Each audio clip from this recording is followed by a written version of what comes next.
Okey pelajar, hari ini kita akan sambung pembelajaran kita untuk tajuk imbangan duga. Okey, imbangan duga ini adalah salah satu proses dalam kitaran perakaunan. Okey, cikgu cuba ulang balik sedikit, iaitu kita ada dokumen. Dengan menggunakan dokumen, kita telah membuat buku catatan pertama, iaitu buku tunai dan juga jurnal. Okey, berpandukan kepada buku tunai dan juga jurnal, kita telah sediakan akaun ledger yang kita telah belajar dalam 2 sesi pembelajaran yang lepas, iaitu akaun ledger dan juga akaun kawalan. Okey, langkah seterusnya ialah daripada ledger berpandukan kepada akaun ledger yang kita telah sediakan, kita akan cuba untuk menyediakan imbangan duga. Okey, dalam modul 6 ini apa yang kita akan belajar ialah sedikit pengenalan kepada imbangan duga.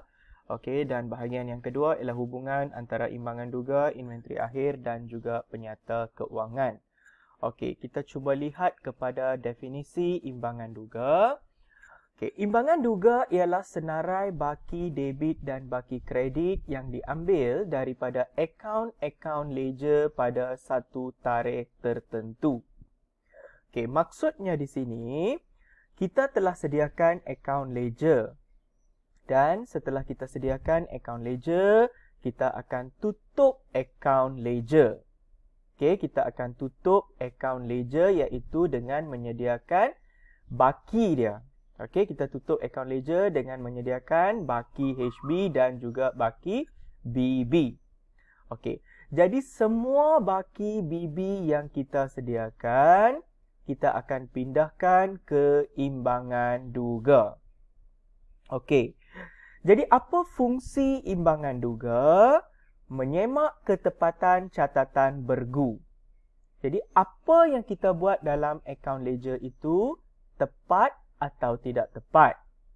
Okey, menyemak ketepatan pengiraan dalam buku catatan pertama dan ledger. Kita juga boleh menyemak, okey, berpandukan kepada imbangan duga ini.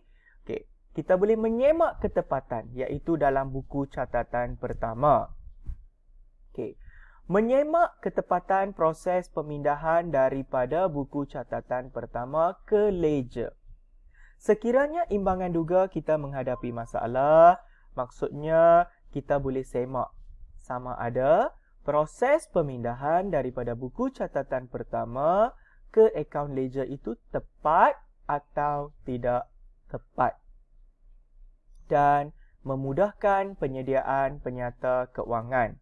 Sebab kita akan sediakan penyata keuangan ini berpandukan kepada imbangan duga. Jadi, kalau kita dah sediakan imbangan duga, dia akan memudahkan, memudahkan untuk kita menyediakan penyata keuangan. Okey. Jadi seterusnya, bagaimana kita nak sediakan imbangan duga? Dia ada 2 bentuk, iaitu bentuk T dan juga bentuk lajur. Okey, seperti yang cikgu katakan tadi, untuk menyediakan imbangan duga, semua akaun dalam ledger perlu ditutup dan diimbangkan. Iaitu, kita akan ada baki debit. Jadi, semua baki debit dalam akaun ledger akan disenaraikan di bahagian debit imbangan duga. Manakala, semua akaun ledger yang berbaki kredit, kita akan senaraikan di bahagian kredit imbangan duga. Okey. Jadi kita tengok contoh dalam bentuk T.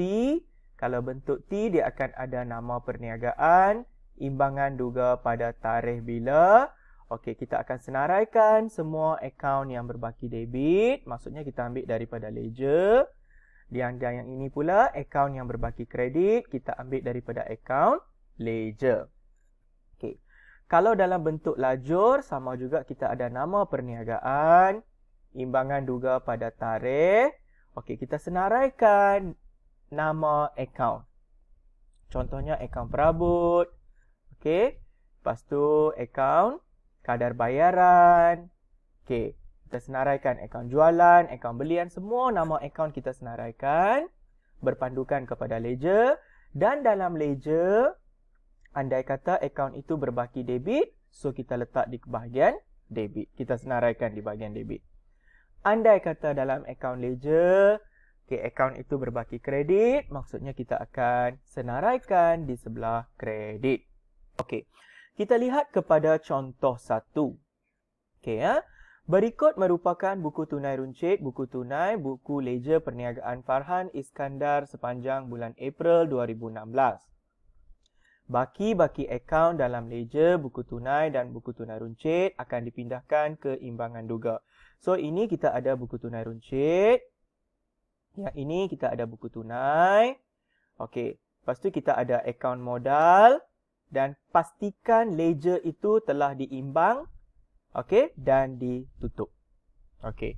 So, bagaimana kita nak sediakan imbangan duga?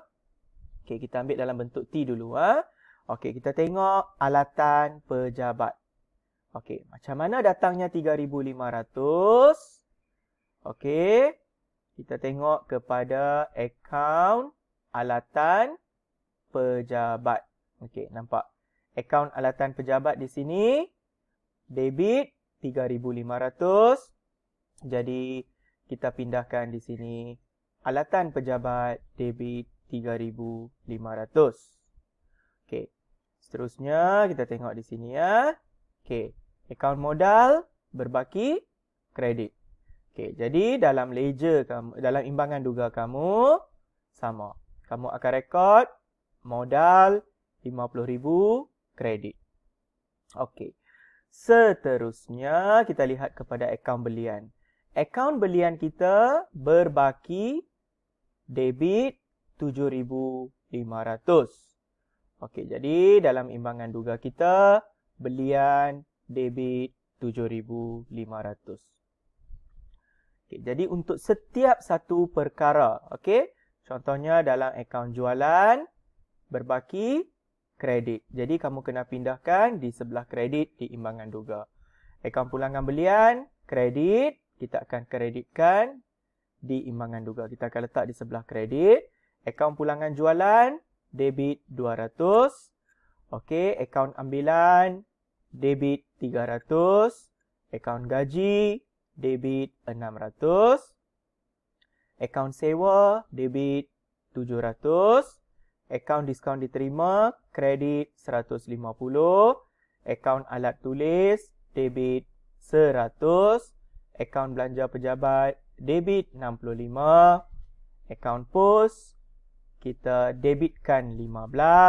Akaun derma, kita debitkan 50. Akaun belum bayar, dia imbang di sini. Nampak tak?